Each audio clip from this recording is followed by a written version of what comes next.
Okay, so I wanted to do a quick review of these Ultimate Ear WONDERBOOM 4 portable speakers. I am not a tech expert, so I'm not going to get into all of the fine details of the highs, lows, mids. I know the bass, it sounds great. They sound phenomenal. And the reason that I purchased two was because, as you just saw in the previous footage, I ride an electric unicycle. 3 actually. I mean, not at the same time, but I like to listen to my music, versus actually in my ear or in the headset, because I need to hear, what's going on around me or whatever. And for that purpose, these are great. These have the 360-degree sound. It has the standard setting. It has a podcast setting. It has what's the other one? I think boosted sound, which to me kind of takes away the bass and amplifies, the treble kind of. I don't know if that's technically what it does, but there is a decrease in the amount of bass that you get when you pump it up for the boosted sound. But I usually just leave mine at standard. So the positives are it sounds great. They sound great, especially when paired together. When you get them to sync in like party mode, I think it's called, and which is how I ride. Again, I want to, because the wind is, going by, high volumes of speed, whatnot, and I can still hear the music and enjoy it. Plus, it's like an alert system, like if I'm riding up on somebody or somebody's, if I'm on a path or something, they can hear me coming and know, they get either left or right, whatever. The negatives, and I'm not going to spend a lot of time on this, obviously, but the negatives would be that these batteries are advertised to last 14 hours, up to 14 hours of playtime. Now, I'm imagining that if you play these speakers at, let's say on a scale of 1 to 10, you play them around 3, 4, then you'll obviously get a lot longer. I don't know what volume you'd have to play your music at to get 14 hours, but playing these at 10, and, I get about an hour, 45 minutes, 2 hours tops before the red light starts flashing on them. And the funny thing is, they don't wear out at the same time. It's usually this one, which is, on my right side as I ride, and this isn't far behind, but this will, and then it'll, once it, let's say if I'm 2 hours max, it'll just power off, and this one will still play, but again, not far behind. But I haven't tested, the amount of time it goes, after. But I have had both of them cut out, but I don't recall how long after the 2 hour mark. That's one negative. The second one is pairing these is a true severe pain in the butt.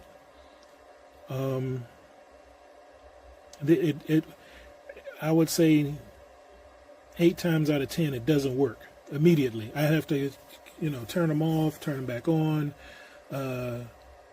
Let me show you. Okay, so yeah, we're charging. So powering them on, simple, connects right away, as you can see.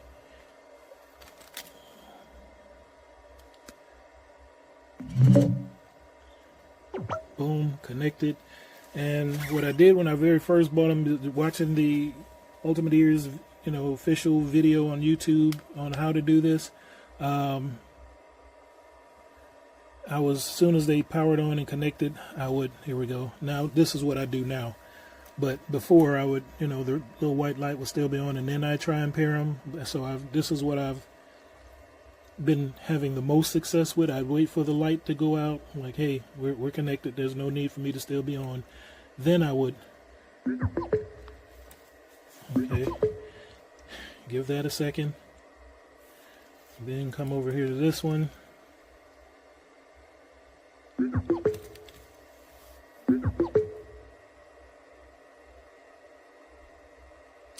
And lately I've actually, it would come down, so let's say maybe that would work 4 times out of 10. But as you can see, this would be, one of the other 6 times.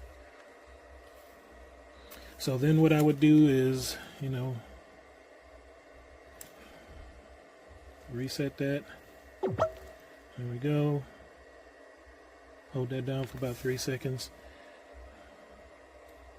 Let that reconnect. Then I'd try the process all over again.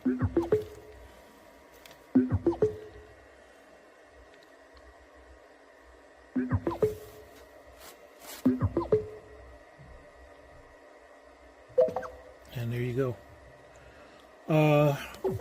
Again, that's not the norm. That's like the exception to the rule.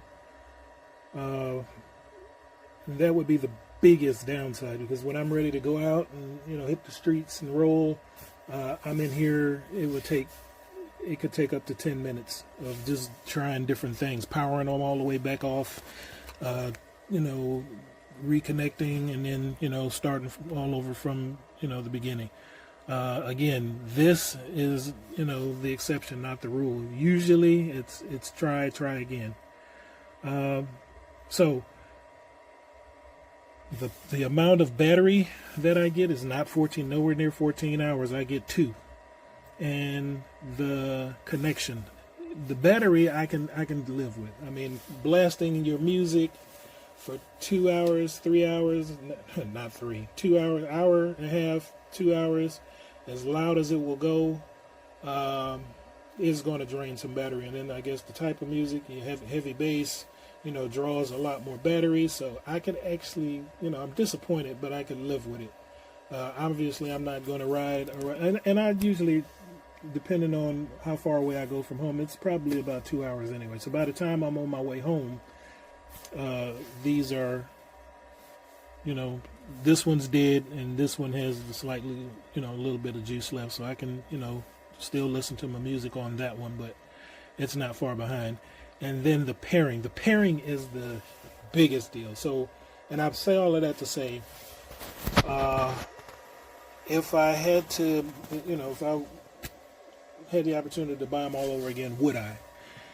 Maybe for a lesser price, because I bought the 3rd version of these, the Ultimate Ears, WONDERBOOM 3, excuse me, and that happened. I sent them back immediately. I was like, nah, this isn't going to work for me. I had some Sonys, which, here those are, and they're great. The paired, first time, lasted for hours at max volume, and look how much smaller these are now. Of course, they don't have the 360 sound that you get out of the Ultimate Ears, but no problem. Pairing sound was great, just not as, didn't project as much, but oh man, these were awesome. But I wanted to step my game up, so after doing a little research, seeing these and these JBLs. The clip lasts a lot longer, but it's a smaller speaker, so it's not really a apples to apples comparison to the WONDERBOOMs, but I don't know. Depending on the price, I think the price will be a huge motivator. I did get these on sale. I don't remember. I mean, like right when they were released, I think I got them for like $80. Yeah, I just checked. They were $80, $79.99. They're currently on sale for $78 new. You can get them used like new for $60. If I got them for $50 each, I'm like, okay, well, I only paid $100 for them, so, how mad can I be? Then sure, but more than that, it I don't know. Overall, are they any good? Sure. I mean, the sound quality, for as long as the sound lasts, or as long as the battery is good, is great. It's awesome. The 360 does its job. The bass and the quality of the speakers is golden, but you're only going to get me. I'm only getting 2 hours, and the pairing is unreliable. Pairing is the bigger issue for me. So maybe I'm doing it wrong. I've done it every which way I could. I even called customer service, which for Ultimate Ears, and somebody was supposed to call me back. This is like the day after I bought them, which was months ago. Let me see. I purchased these July 30th. So, yeah, I'm still waiting on that call. But again, if you're looking for great sounding speakers, depending on what it is you're doing with them, these are the speakers for you. If you want to pair them, you might want to look somewhere else. That's all I can say. Thanks for watching. This is the Ultimate Ears WONDERBOOM 4, and I've been wanting to test this speaker for quite some time. If you have seen my videos before, you know how I feel about unlabeled buttons. All right, it's not as bad as it might seem. The lanyard serves as a reference point, and the buttons are different sizes and shapes, so it actually is pretty easy to learn what they mean. This top one here is to switch your Bluetooth source. The middle one is play, pause, and skip to the next track. And the bottom one here is the power button. Notice I didn't say anything about going to the previous track. You cannot do that with this speaker. Sure, you could go to the source of your music and use the previous function of that, but you can't do that from the speaker controls. Plus and minus, perfect single function volume buttons. I like that. And on the bottom, there's a little hidden button. And this is kind of like an equalizer. There is normal mode, which you'll probably want to use the most. There is an outdoor mode, which emphasizes the higher frequencies at the cost of sound quality. And there is a podcast mode, which emphasizes the vocal frequencies. The WONDERBOOM 4 is actually fairly small. It's about 4 inches in any direction, and with rounded corners, of course. This speaker sounds really, really good, depending upon what you're listening to and how loud you're listening to it. For my bass torture test, I could only bring it up to about 35% volume before those cones started complaining. And my high frequency test, I could bring it up to about 70% volume before I started getting that unpleasant distortion. However, for most music that sounds fantastic at 70% volume, I wouldn't go above that. 50% is even better. It's not always how loud it's going to be. If you keep this, if you work with this speaker, you are going to get a fantastic experience. But you cannot overdrive it, or it's just, nobody's going to be happy.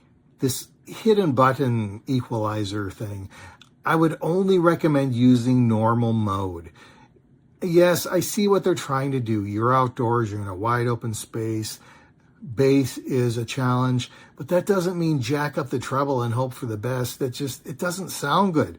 And even with the podcast mode, I see what you're trying to do, and it's a nice thought, but the human voice does have a wide variety of frequencies, and I want to hear them all. So just my recommendation, put it on normal and never touch it. As you can see, this speaker is now wet, and that is because it claimed to be IP67 waterproof, and I can certify that it is. IP67 means it can be submerged in water at a depth of 3 feet for up to 30 minutes. And that's what I do. I put it in the sink test. It's not exactly 3 feet, but you get the point. And it played flawlessly for 30 minutes while underwater. I pulled it out of the water. All the buttons still worked. I was satisfied that it is waterproof. Underneath this panel, you will find the USB-C charging port. I do recommend that you let the speaker dry off before you charge it, just as a general guideline. You can expect 14 hours of battery life, and I think that's especially true if you use it how I recommend, the sweet spot being 1/2 to 3/4 volume. I sincerely hope I did not scare you away with my bass torture test. Most songs do not use those low frequencies. Most songs sound fantastic on this speaker. And don't let it worry you that I'm encouraging you to keep it at 3/4 volume or less. That's true of most speakers. And this sounds plenty loud at 3/4 volume. This is a great speaker to bring on a canoeing trip, on a camping trip, anywhere where you might be near water and you want something small and light to take with you. This sounds fantastic. This is the speaker you want to bring with you for, say, 6 people or less. Sure, if you're trying to entertain 60 people, this might not be enough, but a small group, perfect. I mean, seriously, this sounds great. I'm going to give this a 5 out of 5 star rating. This convinced me that you don't need to label your buttons to be a great speaker experience. Thanks for stopping by. I was born, 6 gun in my hand, behind a gun, I'll make my final stand. That's why they call me bad company, but I can't deny.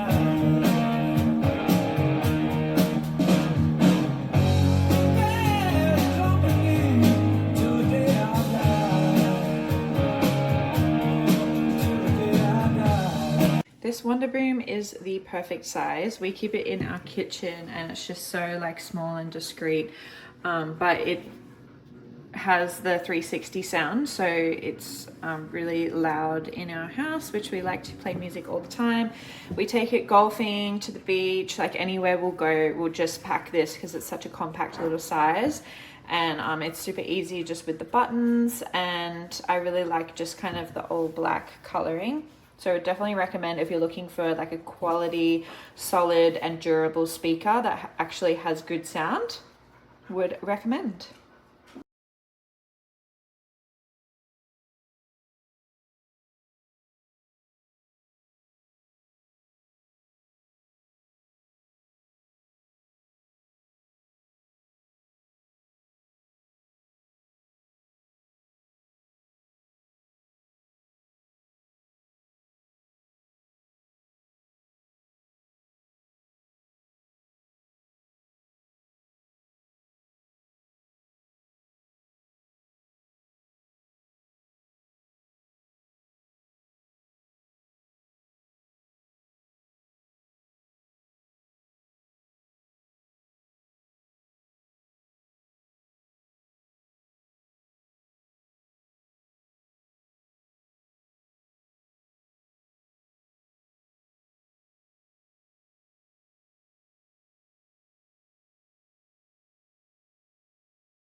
Great WONDERBOOM speaker, playing a little yacht rock music, great for the beach and the pool. We've really enjoyed it, surpassed all our expectations.